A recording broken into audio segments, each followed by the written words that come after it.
Hey everyone, Dale here, and you're listening to the Tip In Maple Leafs podcast. Everything Maple Leafs, raw and unfiltered, only on the Tip In Maple Leafs podcast. Be sure to check our website, tipinsportsmedia.com.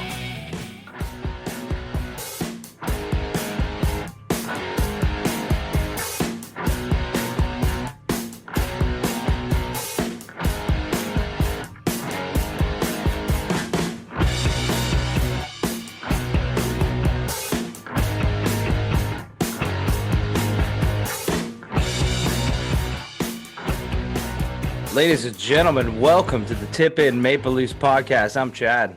I'm Dale. We're coming to you Saturday night. Leafs just lost 2-1. Yeah. 2-1. 3 minutes left to go, man. To the Habs. Yeah. Habs scored 2 goals in the third period. Boom, boom. That's all she wrote. Leafs were winning 1-0 the whole way, and Gallagher scores with 3 minutes left. Did you think that was a high stick or no? No. I don't know. It kind of hit up by his hands, so I didn't really think it was a high stick. Kind of looked like could have been, but maybe not. Borderline. It was right there, but he's a short little fucker anyway, so whatever. Sheldon didn't decide to challenge it. They just let it ride, and that was it. 3 minutes left. They didn't really come hard. That's what she said. Like after that, I thought they were going to come much harder. That's what she said. But do you know what I mean? The effort in those remaining 3 minutes, it looked pretty sloppy, right? Yeah, no, they didn't. That is the best way to put it. You were expecting in the last 2 minutes when you're only down by a goal against the team who's behind you in the standings, you're going to come hard. They came soft. Yeah, that's unfortunate, but hey man, they split the 2 games with Montreal this week. Yeah. And they beat Vancouver. They were on a hell of a run. No, they're on a heater. They're still at the top of the division. They take 4 of 6 points this week. I was thinking, okay, with 3 minutes left there, or no, with a little bit more to like 6 minutes, 5 minutes left, 4 minutes left. I'm thinking, okay, like maybe we go to overtime here and the Leafs take 3 of 4. The Habs get some points, but didn't end up going that way. But anyway, I want to go back to Monday night and bring Vancouver. We'll go back to the Vancouver game, quickly hit the midweek Montreal game, and then there's not a ton to touch on tonight. But last Saturday we did our podcast, and Dale said, I think you said it 50 times, there's just no way they're losing on Monday. You just felt the mojo was going for the Leafs. The Canucks were in the toilet. They came out flying, though. They look like, I'm like, oh shit, they might win. That's exactly what I was thinking, because you were so confident the last podcast that there's just no way they're going to lose to the Canucks on Monday. Then I'm watching the game Monday night, and I'm like, there is a good chance they could lose to the Canucks. It was looking that way. The Leafs kind of looked lackadaisical throughout the whole game. Sure, man. Sure. And Vancouver played, I thought, a terrific game. Best game of the 3, for sure. Maybe their best game all season. I don't know. Like, I don't watch the Canucks on a nightly basis, but definitely the best game of the 3. Holy hell. The Canucks look super strong. I don't know if you really want to get into it, but basically the game came down to 11 seconds in the third period. Yeah. Like it was tied 1-1. And then in 11 seconds, boom, boom, the Leafs scored 2. Well, and that was it, man. I mean, that's just it, right? They win it again in the third. So we kind of had a reverse thing of that happen tonight. But yeah, you're right. So they win it again. They find a way to win it again in the third. But before all that, so the Leafs end up winning. We don't have to spend a ton of time on this game, but the Leafs beat the Canucks 3-1 on Monday night to wrap up the 3-game set against the Canucks, take all 3 games in regulation. Which whatever. Riley scores. Matthews keeps it going. He was the last podcast. He had a 7-game goal streak going. Scores again on Monday to make it 8 games. Ended up ending the streak on the goal scoring streak on Wednesday against the Habs, but scored again. So it was Riley, Matthews, Kerfoot. What? Kerfoot gets on the scoreboard with an assist to Mikheyev. All of a sudden, they're out of the showers.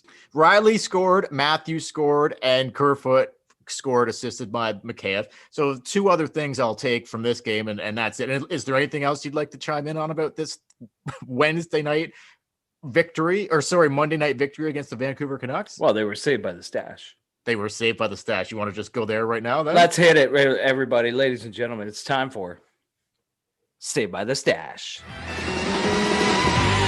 alright, 'cause I'm saved by the.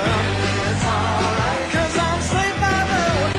It's alright, 'cause I'm saved by the Stash. So this was a sneaky one. This was a sneaky one. there was nothing going on. Leafs were not really skating that great, weren't passing that great. Vancouver was really playing a solid game. They were, but here comes Mustache.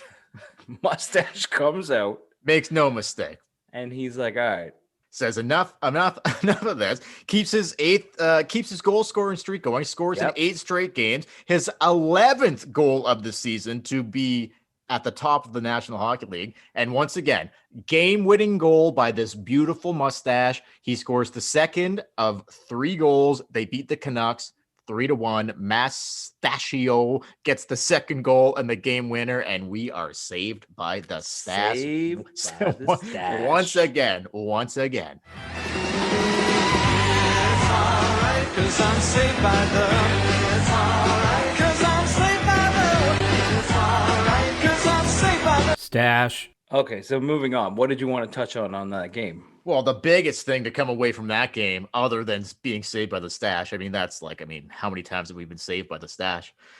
It's going to be nonstop all season, probably. But the biggest takeaway from that game for me was that Wayne Simmons, the Saturday night game, he took a clearing attempt in the right wrist. We found out Monday Wayne Simmons was out for 6 weeks. Right. So they played their first game without Wayne Simmons.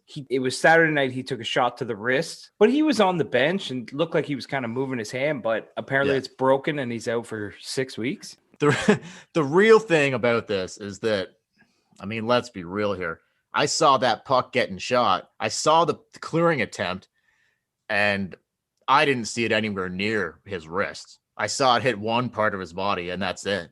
I only saw it hit one part of his body, and it wasn't his wrist. It was lower. It was lower. You think that this is another groin conspiracy in Toronto? I can't see how it isn't. You're telling me Wayne Simmons is going to miss 6 weeks with the fucking broken wrist? No, he'd be like, cast it up, tape it up, freeze it up. I'm playing. The only thing that's keeping him out of the lineup for 6 weeks is a pulled groin.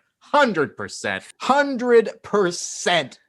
So, yeah, you heard it here on the Tip It Maple Leafs podcast, folks. Wayne Simmons out with a pulled groin in his wrist. So, they can say that all they want, but we know what's up. They're hiding the truth. We know it. Well, he could play through a wrist injury. Who are we talking about here? The Wayne train. Come on now. Everybody that's injured right now, it's a groin. Thornton, 100%. Groin. Campbell, groin. Simmons, groin. Yes. We got some good news on some players coming back, though. We'll hit on that later. But all right. Anyway, let's move on from Monday. They beat the Canucks 3-1. That series is over. Put it to bed. See a sayonara, Vancouver Canucks. And we move on to what we thought was going to be a good home and home against the Montreal Canadiens. Top spot in the division, like the 2 top teams in the North, battling it out. And all right, what are your thoughts on that Wednesday night game? It wasn't what I thought it was going to be. It wasn't. I thought it was kind of going to be. I don't know. I guess we built it up. Both teams were pretty. It was tentative, right? Exactly. It was very tentative. It was very defensive. That was like the tightest defense I've seen. That's what she said. That's the tightest defense the Leafs have played all year. Love it tight like that. But yeah, it was very tentative. It was. I don't even know how to put it. It was kind of a boring game. If you were looking for sort of run and gun, it was a boring game. But for a hockey fan, it was a good game, good solid game. Yeah, look, man. Here's the thing that I saw. Fred lets in a soft one early. Yeah, right off the bat. Yeah, I'm like, this isn't good. Anderson comes ripping down and buries one, a softie. Did not love that. Which led you to believe it might be a run and gun game. Okay, yeah, sure, maybe. Didn't turn out that way. And then Freddie ends up shutting the door the rest of the way. And he let in. They scored. The Habs ended up scoring late, but it was they had 3 whack. He had it covered basically. They had 3 whacks at it. Whatever. The first goal wasn't his fault on the second goal. First goal weak. Went right through him. Whatever. But shut the door the rest of the way. And then all of a sudden, it's like, Jesus, here comes the secondary scoring we've been waiting for whatever. It's not Matthews doing it. It's not Marner doing it. It's not JT. We're getting goals from Dermott, Hall, McKay. The third line's back on the board. Ilya Mikheyev out of the showers. This wasn't even the secondary scoring that we had seen so far this season. It wasn't Spezza. It wasn't anybody like. No. It was Dermott, who had been injured or in the press box for a little bit. It was Justin Hall, who I think hadn't scored in, 50 games or something like that?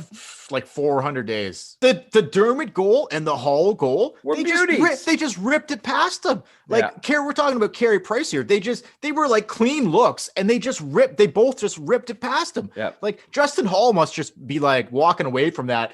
His confidence must be already sky high, but walking away from that game, he must be like, I just fucking ripped it past Carey Price. He wasn't even screened. Just ripped it top shelf on Carey Price. With this hair. Hey, let's easy on that now. And then Mikheyev finally got back.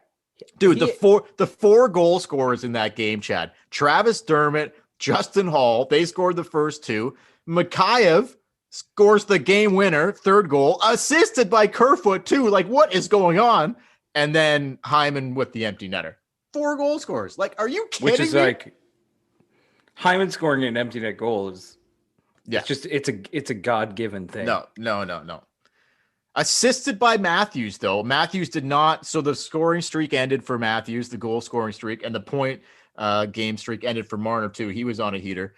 But Matthews apparently he set up Mitch tonight. So he got a point in the last game too. I think Matthews is now on a 12-game point streak. They've only played 15 games. What can you say about Austin Matthews? No, I had to set up the first goal tonight, but basically after Thornton went down, he's either scored or had an assist in every game.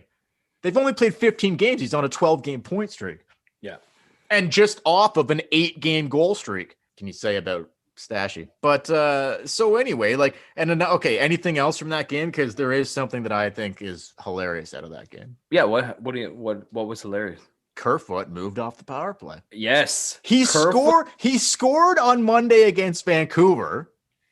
He got an assist in this game late on the game-winning goal. He got an assist. But Manny Malhotra was like, what the fuck am I doing putting this guy in the power play? But they decided to yank him off the power play. You know who took his spot? Nick Patan. Hey, why not? But on the flip side, the power play did not score against Montreal. No, power play's been not looking good. Funny, Simmons goes out. Last 3 games, power play, not looking like it was before. So maybe they need to put Kerfoot back on that power play.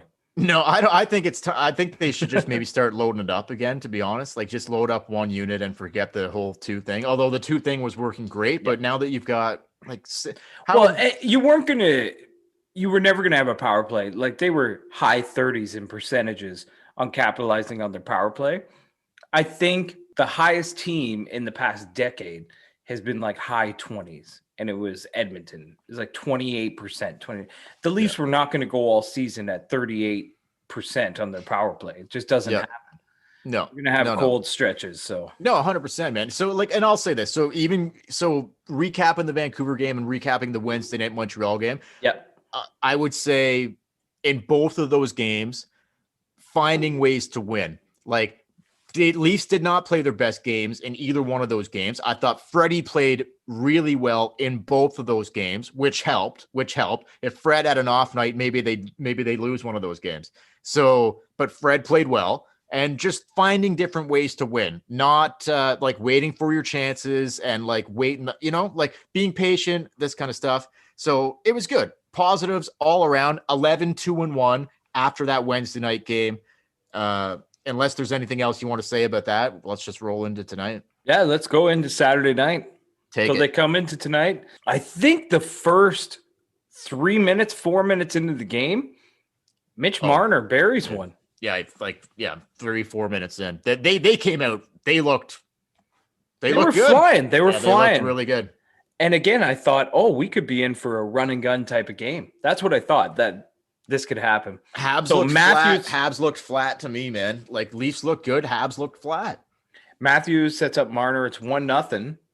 And then it just the game took kind of a weird vibe after that, in my opinion, from watching it. You're right. The Leafs came out flying, but Montreal started to crawl their way back into it. And then it just became this back and forth, just like Wednesday night. This sort of defensive, we're not going to give up too many chances. We're not going to give up too many chances. Not a lot of great scoring chances, kind of a boring hockey game to watch. And the reverse of that, like there wasn't even a lot of penalties. No.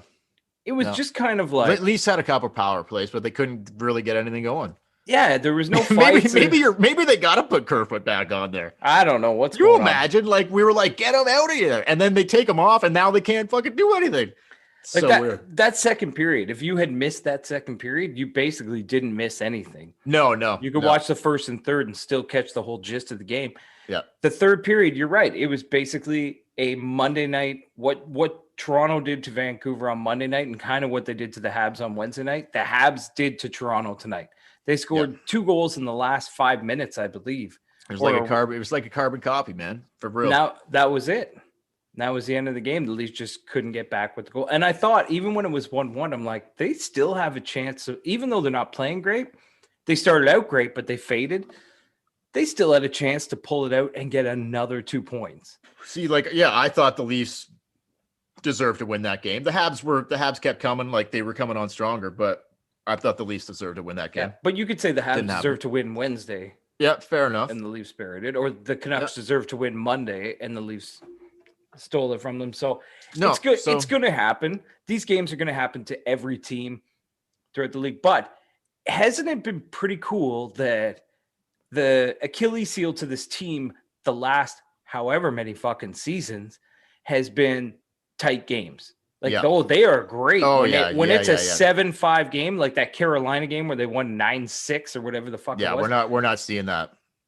This team, when they would get into these 2-1 games, 3-1 games, they were like timid and not good. Yeah. Totally different team this year. Yeah. So it looks that way. So poised, so relaxed, so ready to be in these games. Loving it. Yeah, I forgot to mention too earlier quickly. I know I'll get back to tonight again quickly. Yeah. I'm jumping back here. On Monday night, in the first game without Simmons, they decided to go with 11 forwards and 7D. Sandin gets into his first game. We were talking about that. You were like, oh, this would be a perfect time to put Sandin in. And we didn't know the severity of Simmons' injury at that time. But you were talking about like, oh, this would be a good time to put Sandin in and whatever. And I've said the same thing about Lettinen. I'm like, well, let Lettinen run with it too.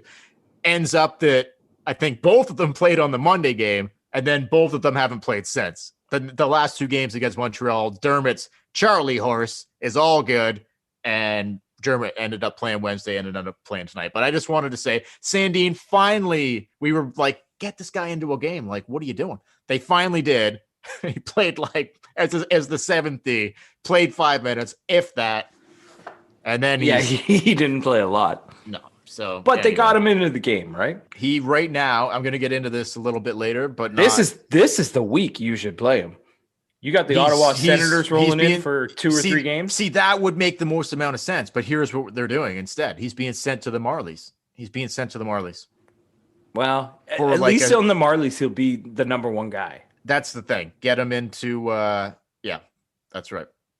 Playing 8 minutes against Senators, it honestly is better for him to play 25 minutes for the Marlies.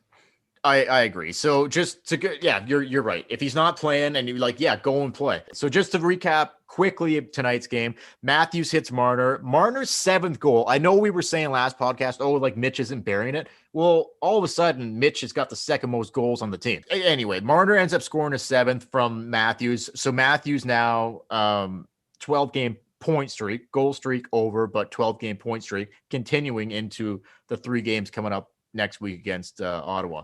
But Montreal scores 2 in the third, and they kind of pulled like a reverse what has Toronto's been doing, and they end up beating the Leafs 2-1 in regulation. And that's really what wasn't a lot to take away from tonight, right? Like what do you? I didn't see a lot of super negative things. I didn't see a lot of super positive things. I thought Fred played well again. I didn't think the goals like that. The winning goal, like that wasn't really Fred. That wasn't on Fred, in my opinion. So they could have won that game. Could have won that game, no problem. But It's going to Anyway. happen. So they still are 11-3-1 to start this season. So not too shabby. No. Yep. So to recap the week, just to put a bow tie on the 3 games before we get into some other stuff.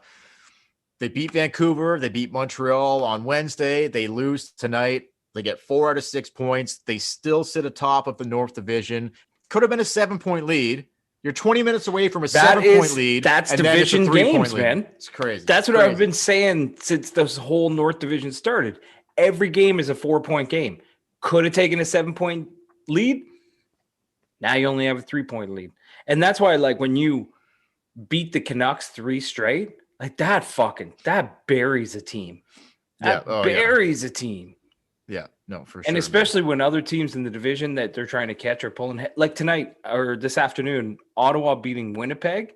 Yeah. That really, when you lose to the Senators this season, it's going to really hurt. Yeah, I'm glad Ottawa Really got that win out of the way. So now the Leafs can Ottawa can come in here and we can pump them 3 straight. Yeah, because just that's bury what them. that's what needs to happen. So I'll just say this before we move on to a couple other things quickly. Their last 10 games, this was their first regulation loss in their last 10 games. How can you complain about that? They had 1 loss to Edmonton, overtime loss where they still gained a point. In their last 10 games, this is their first regulation loss, the only game in their last 10 games where they did not receive a point, at least a point. All right, so moving on. We should talk about the upcoming week. Do they have 3 games against the Sens? 3 games again, 4 games this week. Monday, Wednesday, Thursday, Saturday. First 3 against the Sens at home, and then back to the Bell Center in Montreal for the Montreal Canadiens next Saturday again. All right, and speculation that Joe Thornton will be returning to the lineup. Not speculation. He was cleared today. Sheldon Keefe said in his morning presser this morning. Nick Robertson has been medically cleared. Joe Thornton has been medically cleared. They're sending little Nicky down to the Marlies for a conditioning stint. The Marlies are just getting ready to start their season.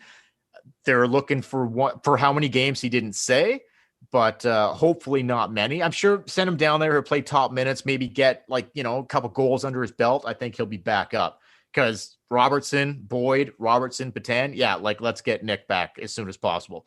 And Joe, I think Sheldon said he wants 1 more full practice with the team and then he's ready to go. So he might not play Monday. I would expect to see him he might play Monday. Actually, you might see him Monday, Wednesday, Thursday. He's getting in. All right. Well, then the big question is when Joe Thornton comes back, do you take Hyman off that top line? Do you go back to the Are you kidding me? Are you fucking kidding me? Is that a serious question right now? Well, that's what he had. He was come on. Stapled Are you with. serious? I don't. Answer the question. I don't take Hyman off that top line.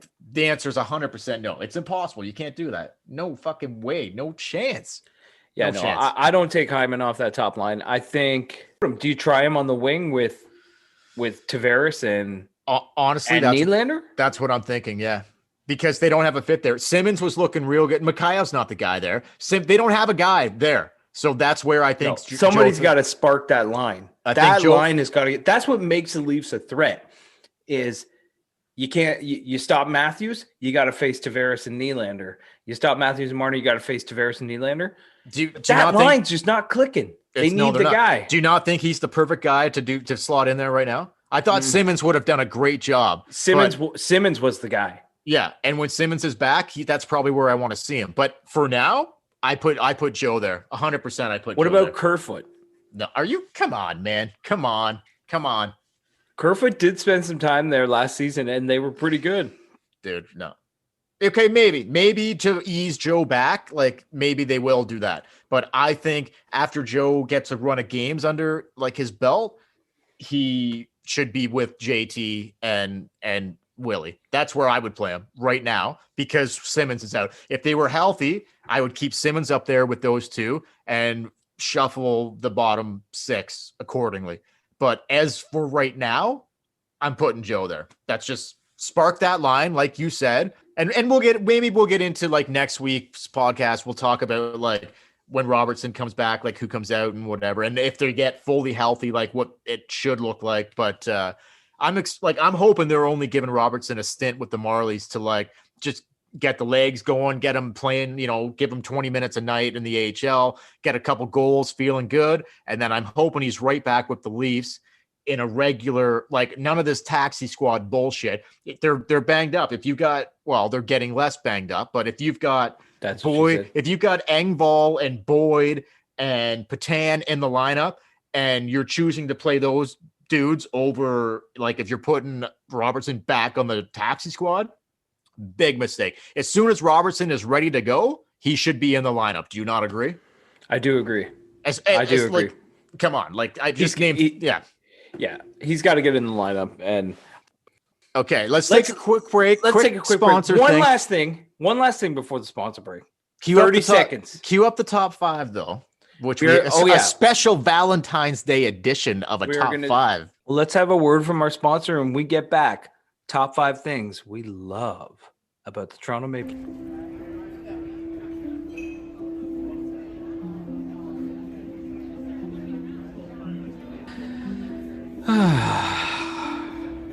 Chad, what's the matter? Well, Dale, I guess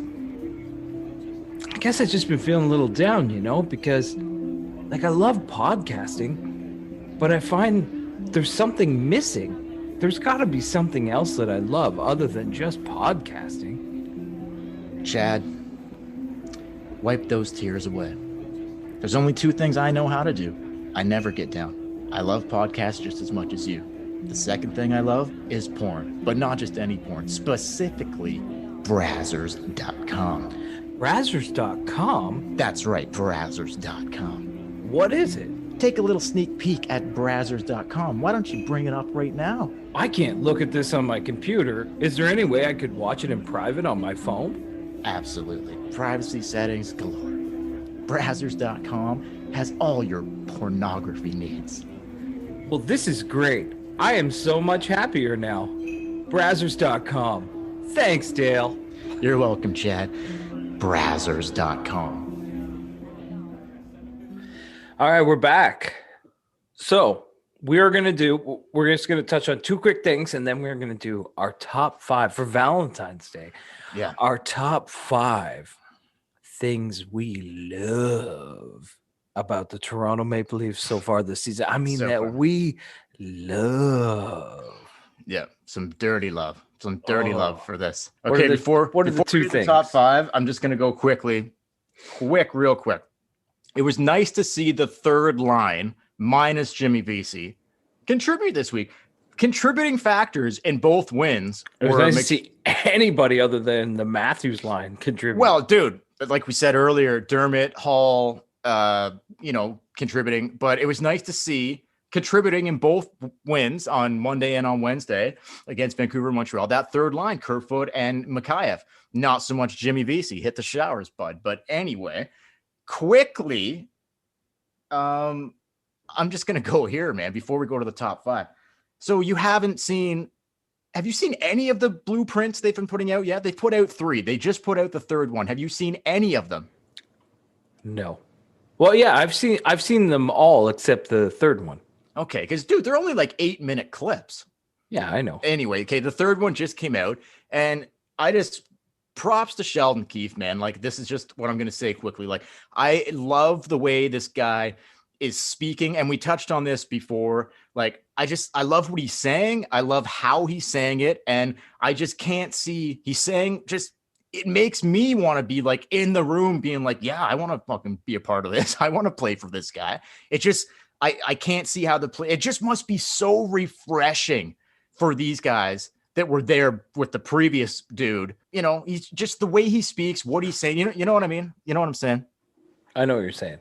A different voice, a new voice. You could see why guys would want to like run through a wall for this guy. And it's not going to be pretty all the time, but I love the messaging. I think it's on point, and props to Sheldon Keefe. Like all 3 episodes of the Blueprint, He's been owning it. Like all three, like the standout factor to me in all 3 episodes so far has been him. Yeah. This one was a lot about Spezza scoring the hat trick, and he's talking to Matthews about the sticks and curves and different type of stuff. It's really good. You should watch it. But Keith steals the spotlight again. Keith is stealing the spotlight in all 3 episodes so far for me. He's bringing it this season. Like you said earlier in the year when we were recording, that this is his first full season, even though it's kind of, he hasn't really had like a normal year yet, you know, like he took over in November after they fired Babcock, then the pandemic hit, and then he had to come back in the bubble. And now his first season in the NHL is this weird, no fans in the stands, 56 game season. He really is owning it. And you know what it kind of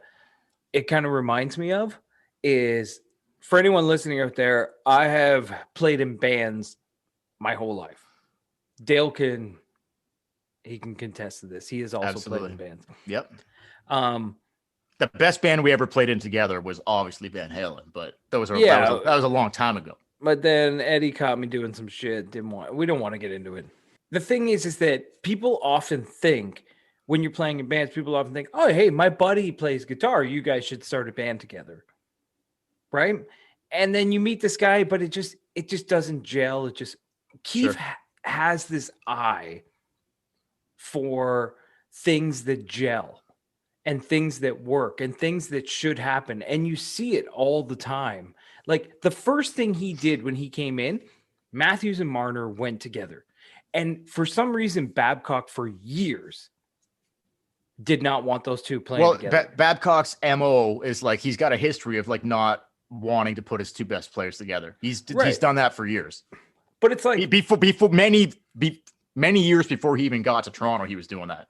To relay it back to playing in the bands, if you have a certain type of singer and a certain type of guitar player and it really works together, if you have John Lennon and Paul McCartney and together they can write all these #1 hits, you put them together in a band and it just made sense. And for some reason, Babcock never wanted to put Matthew and Marner together.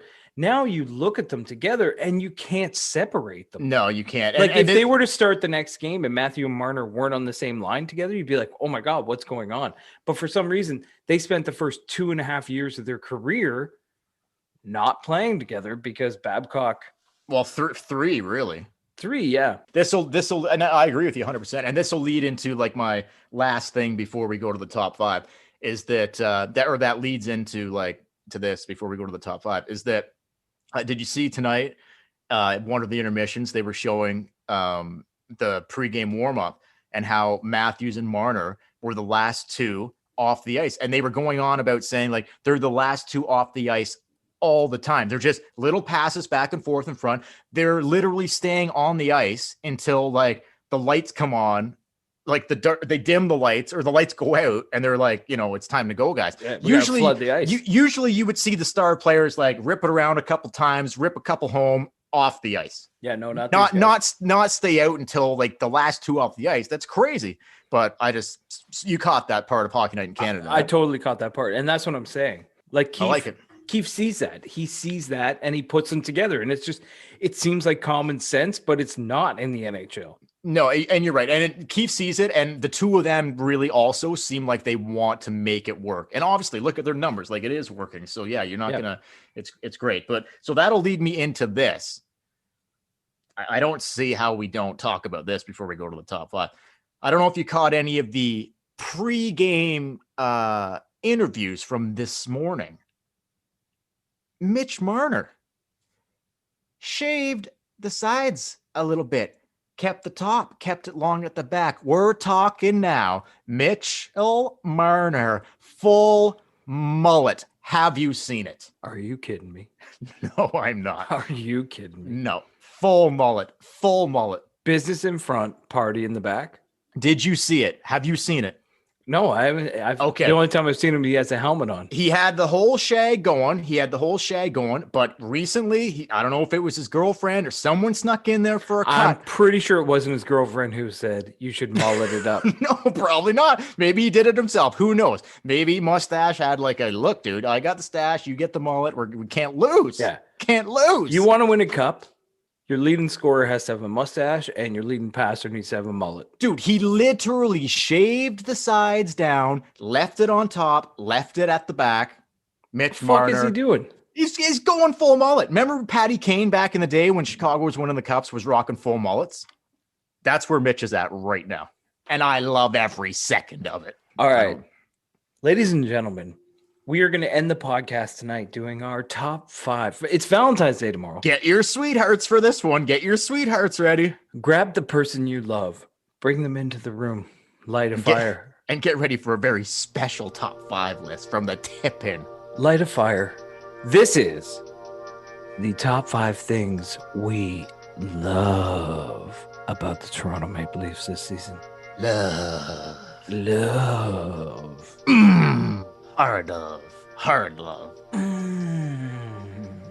Just like that. So here we go. Dale, you can start.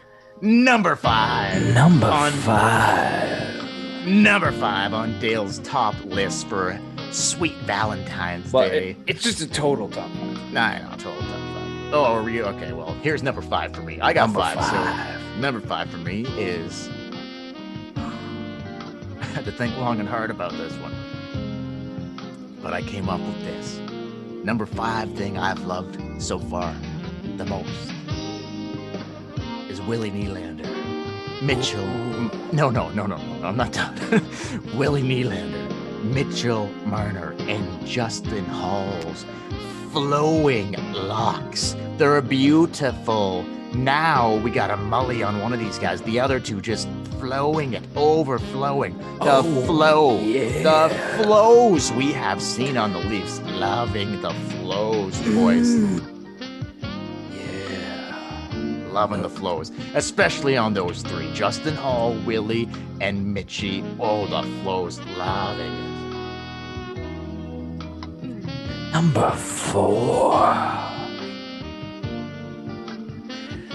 You know what I love about the Toronto Maple Leafs this season? And I know he's got a groin injury, This is my number 4 too. but I'm loving Wayne Simmons. He was my number 4 too. Get in front of the net, shoot that puck at me, I'll tip it in. Hard, dirty tips right between the legs, long and hard. I will lay out your best player and then fight whatever fucker comes in my face. Number 4. Ooh, I love. I'm Wayne gonna Simmons. fill you in left and right. Wayne Simmons, number 4. Ooh, number 4. Number 3 that we like so far. The best things we love so far about the Leafs start this season. Love. A hot start. I'm gonna go a little under the radar here. Maybe not so talked about, but you know, here's what I'm gonna say. Number 3, I like the Leafs so far this season. Really love this. Their patience, their poise in most of the games they've showed. Things aren't going your way, wait for it. Wait for our chance to tip it in. Wait for our chance to come back and attack you. I love their patience and their poise. Number 2 for me. You know, he started the year. He was riding the wing on the 3rd line. But he worked his way back.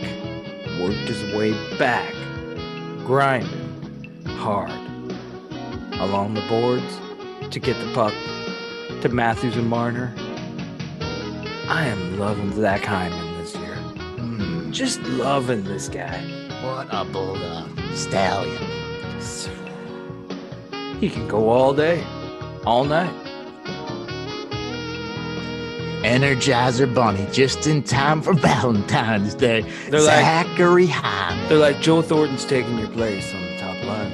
You can go down to the 3rd line. He said, No, not me. I'm the Energizer Bunny, he says. I will be back up very soon. Well, I've got 2 left, so we're going to do 2 number 2s. We might do 2 number Let's 1s. do honorable mention. This can't be an honorable mention. Number 2. Yeah, the second number 2.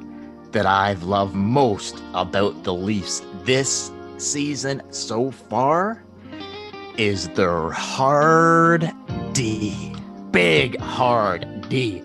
So hard to play against their big hard D. Their D has looked incredible. It's hanging out all over the place. It's not sloppy. They are containing the D. They are putting the D exactly where it needs to be. I don't disagree. Incredibly hard D. Like So Bogosian, Muzzin, Brody, hard as a rock. Getting her done. Hitting the sweet spot. Do you agree?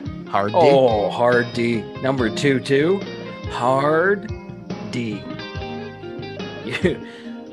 Number 1. Simple, folks. Dale's number one favorite thing that he has loved so far this season about the Toronto Maple Leafs.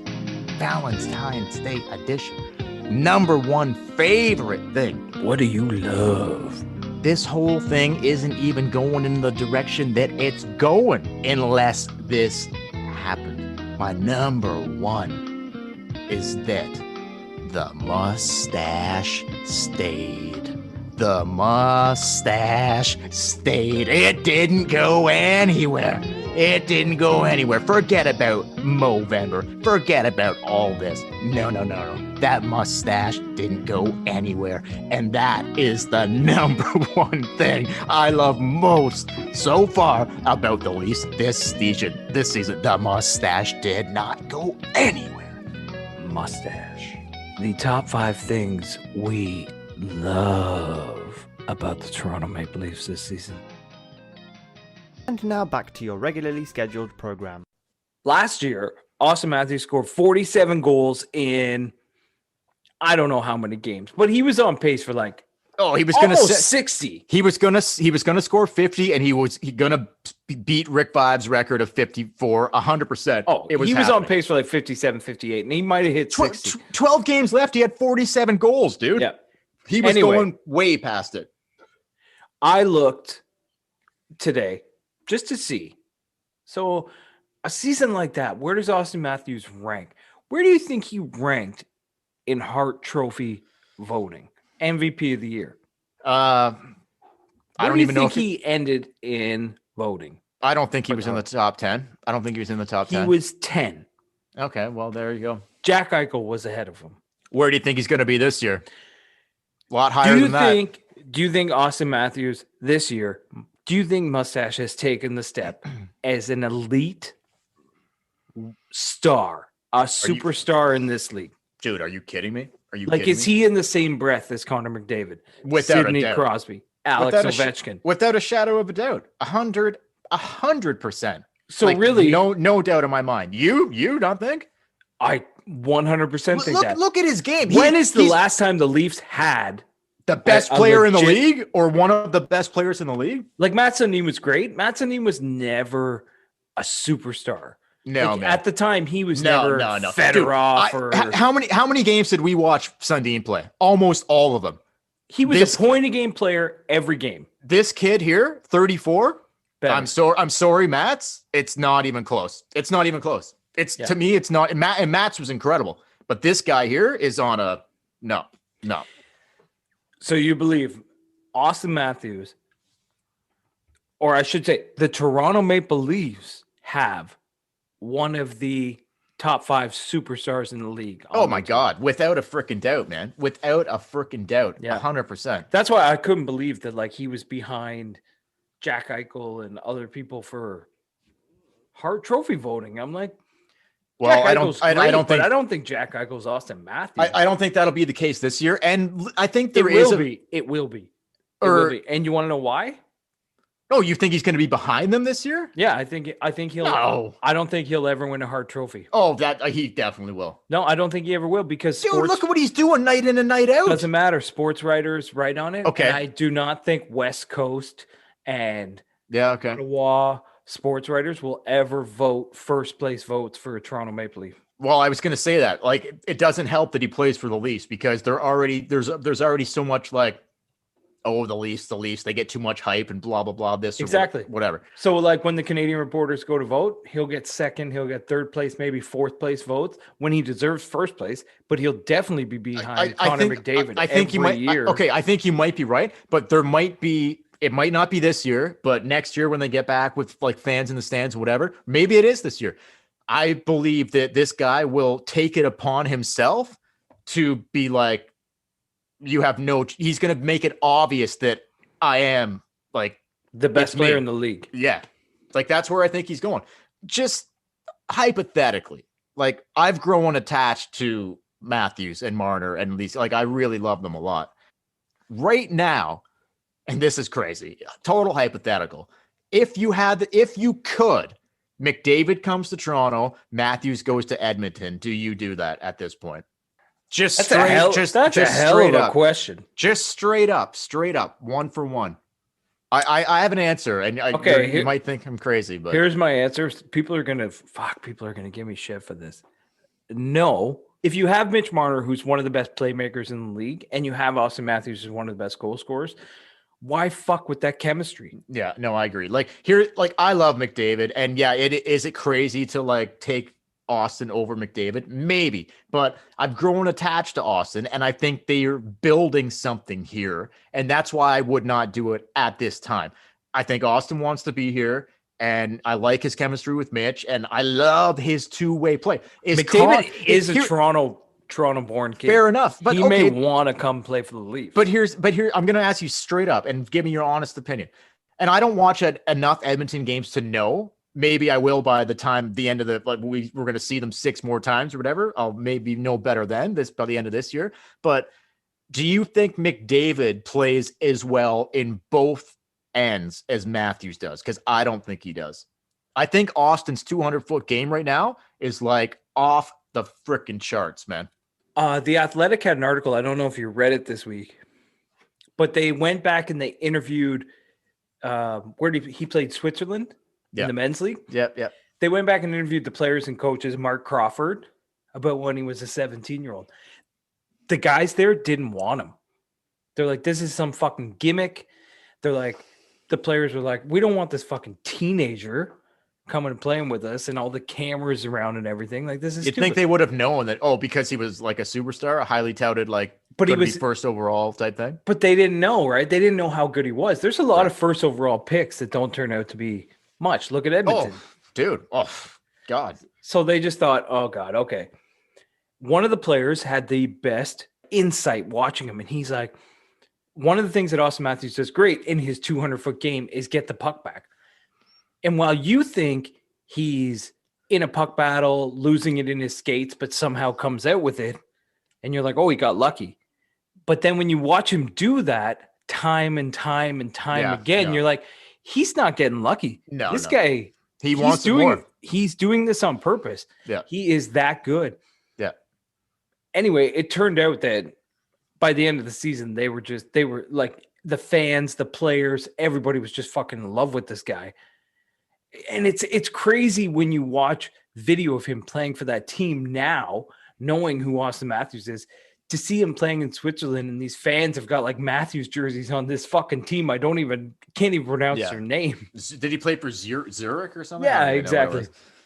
But if you read it, it's incredible because they all say the same thing. Every player on the team says the same thing. This guy wants to be. There's a lot of guys who want to be the best player on their team. He wants to be the best player in the world. Austin Matthews believes that he can be that. He believes he can be Crosby. He believes he can be McDavid.